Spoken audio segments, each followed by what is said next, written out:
આજે તો અચાનક જ સરોજની માર્કેટ જવાનો પ્લાન કરી લીધો. હવે દિલ્હીને મૂકવાનો ટાઈમ નજીક આવી રહ્યું છે એટલે વિચાર્યું કે જેટલો ટાઈમ મળે એટલું ફ્રેન્ડ સાથે જ વિતાવવો. એટલે અમે બંને નક્કી કર્યું કે આજે શોપિંગ કરવા જશું.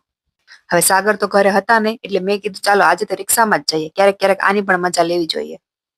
ફ્રેન્ડ સાથે હોય તો પછી રિક્ષા હોય કે સાયકલ કાંઈ ફરક ના પડે. એમાં પણ શોપિંગ કરવા માટે તો કાંઈ જોવાનું ન હોય. ફાઇનલી અમે મેટ્રો સ્ટેશને પહોંચી ગયા અને ત્યાંથી મેટ્રો ચેન્જ કરી અને પછી પહોંચી ગયા સરોજની માર્કેટ. પહોંચતા જ બધાથી પહેલા તો પેટ પૂજા કરી કેમ કે ભૂખ પણ એટલી લાગી હતી.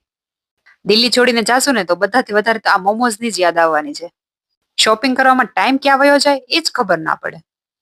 જ્યારે સ્ટાર્ટિંગમાં અમે દિલ્હી આવ્યા હતા ત્યારે અને અત્યારે સરોજની માર્કેટમાં ઘણો ફરક પડી ગયો છે. એમાં પણ આવા જોકર મળી જાય તો યશુબેન તો ભાગીને મારી પાસે આવી જાય. આ માર્કેટમાંથી બીજું કઈ લઉં કે ના લઉં પણ ઇયરિંગ્સ લેવા તો કમ્પલસરી થઈ ગયું છે. એટલા મસ્ત મસ્ત ઇયરિંગ્સ મળી જાય છે.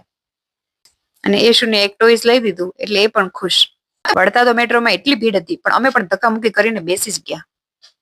પછી તો સાગરને ફોન કર્યો તો મેટ્રો સ્ટેશનથી લેવા આવ્યા અને દિલ્હીની ટ્રાફિકને ઝેલતા ઝેલતા માંડ માંડ ઘરે પહોંચ્યા. ઘરે આવીને બધાથી પેલા મેં શું શું શોપિંગ કરી એ બધું જ સાગરને બતાવ્યું.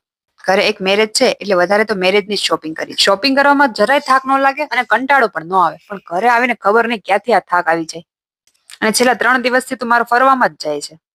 તો ચાલો મળીએ નેક્સ્ટ વિડીયોમાં. વિડીયો પસંદ આવે તો લાઈક, શેર અને સબસ્ક્રાઇબ કરજો. બાય.